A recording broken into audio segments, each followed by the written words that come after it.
Wacana hak asasi manusia periode yang pertama yaitu periode pergerakan tokoh perhimpunan Indonesia seperti mewakili organisasi pergerakan nasional dilakukan melalui musyawarah. Puncak perdebatan hak asasi manusia terjadi dalam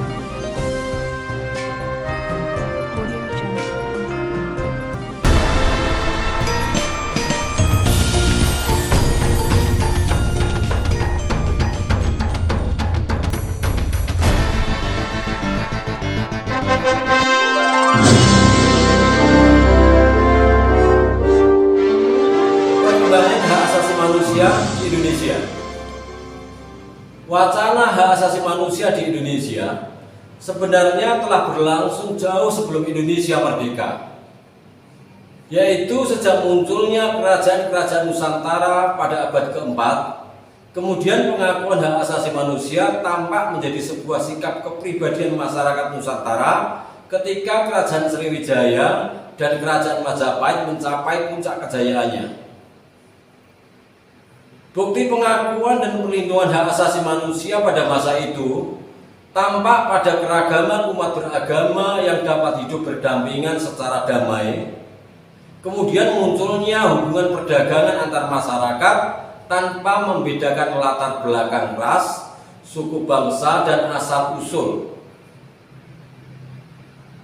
Bukti pengakuan dan perlindungan hak asasi manusia yang lain pada masa itu adalah kebersamaan dalam kehidupan masyarakat secara gotong royong dalam pembangunan demi kesejahteraan bersama.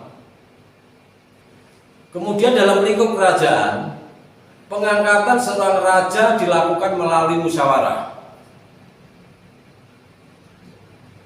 Selanjutnya dalam sistem pemerintahan modern, wacana hak asasi manusia di Indonesia secara garis besar dapat dibagi ke dalam dua periode. Periode yang pertama yaitu periode pergerakan menuju kemerdekaan. Periode yang kedua yaitu periode sesudah kemerdekaan.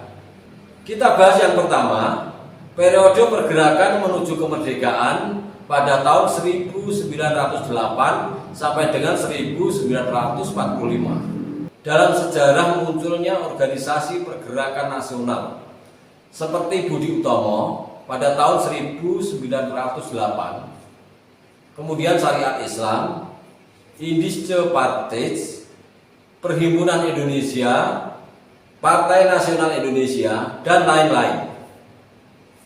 Lahirnya organisasi pergerakan nasional itu tidak bisa dilepaskan dari sejarah pelanggaran hak asasi manusia yang dilakukan oleh penguasa kolonial, penjajahan dan pemerasan terhadap hak-hak masyarakat.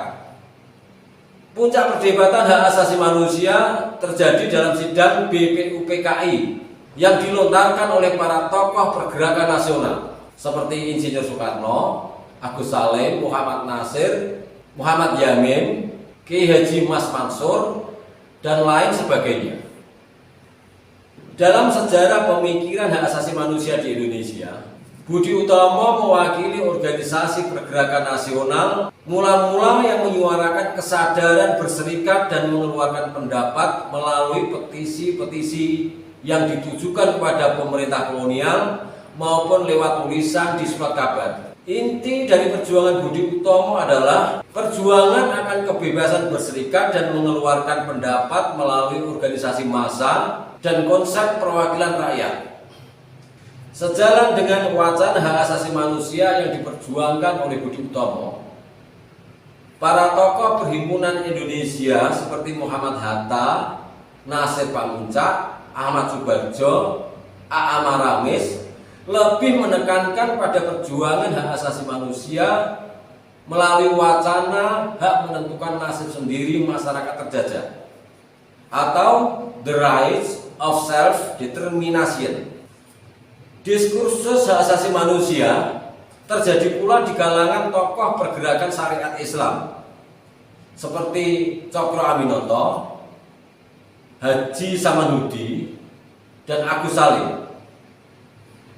Mereka menyerukan pentingnya usaha-usaha untuk memperoleh penghidupan yang layak dan bebas dari penindasan dan diskriminasi rasial yang dilakukan oleh pemerintah kolonial. Berbeda dengan pemikiran hak asasi manusia di kalangan para tokoh nasional sekuler, para tokoh syariat Islam mendasari perjuangan pergerakan pada prinsip-prinsip hak asasi manusia dalam ajaran Islam.